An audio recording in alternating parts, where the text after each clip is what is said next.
For the first time in history, a UFC fight was held on the lawn of the White House.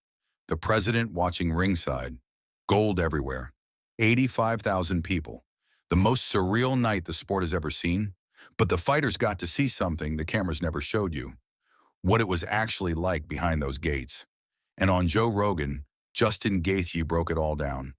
From the rehearsal, to the Oval Office, to standing feet from the Declaration of Independence. It is crazy to ask people to defend a world title in a completely alien environment that you never have fights in. We've had how many fights outside? We've had the Abu Dhabi fight in like, what was that, 2009 or something like that? Poirier No, fought, they didn't.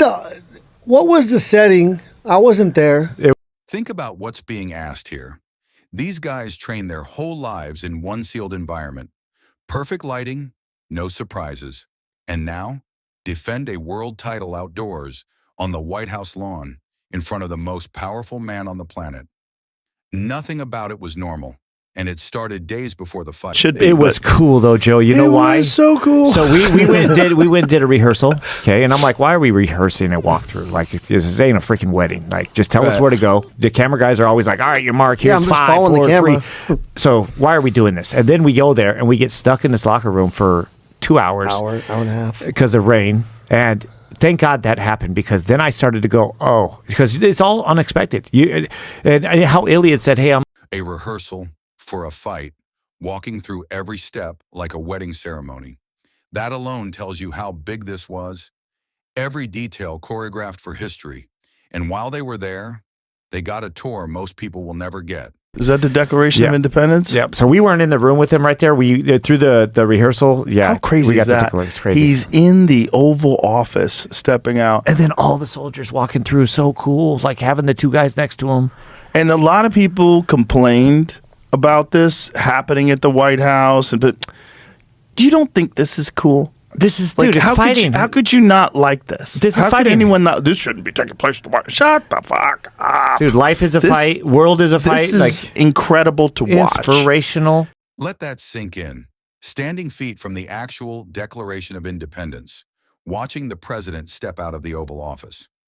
These are fighters, guys who came up in gyms and back rooms, suddenly inside the most powerful building in the world. And what stood out to Gaethje most? The gold. It's a wild thing to watch. By the way, how much gold did Trump put on those Dude, walls? Look, crazy, he's got gold everywhere. Look at these fucking gold designs. When we were at the Oval Office, first thing I said is I was like, this thing is small as hell. Like when I see it on pictures, it like seems so big, and I was like, but the gold pieces on the wall is the first thing I was like, they dust that shit every day because, dude, it was so clean. Well, he put that up there. Really? None of that was there. None of that was there. He was explaining it to me. There was no gold. I wanted to have gold. He's got a gold cherub, like a solid gold cherub that's above like one of the doors. He goes, if Putin comes, hopefully it doesn't fall on his head. It's like he's got gold everywhere. It's all him. He redesigned a bunch of the things in there. You know, he's a builder, right? Yeah. So that's why he wanted to do the ballroom. That's why he wanted to keep it. Gold on every wall, and the detail nobody expects. The Oval Office is actually small, way smaller than it looks on TV. So gold that they apparently dust the gold leaf every single day. That's something you only learn standing in it, but the building was only half of it.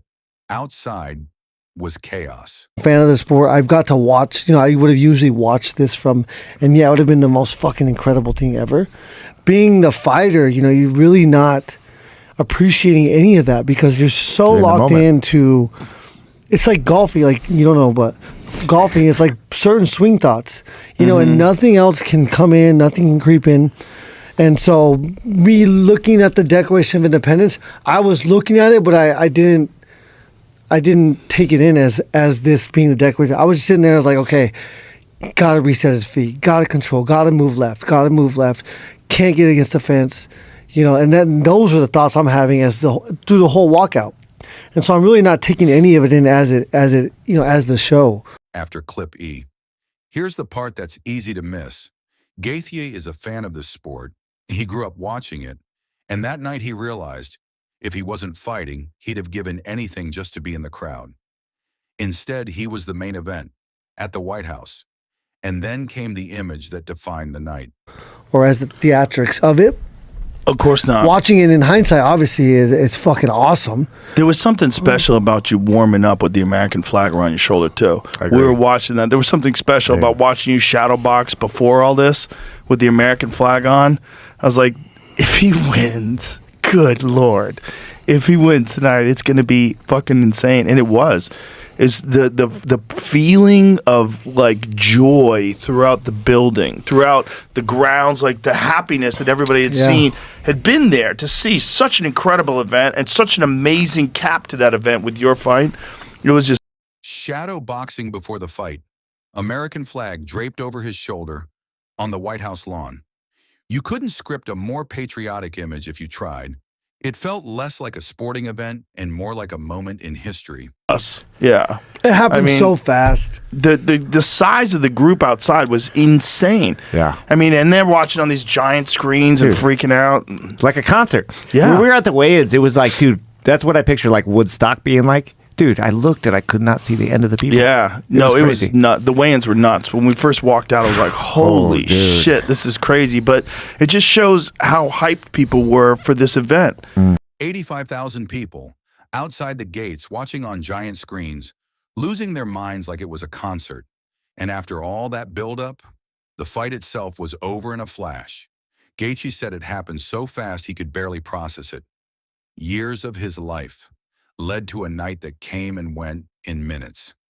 A title fight on the White House lawn with the president watching and the flag flying.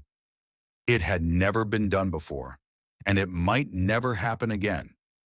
Gaethje didn't just win that night. He became part of a moment the sport will talk about for decades. For more behind-the-scenes stories these fighters only tell on podcasts, follow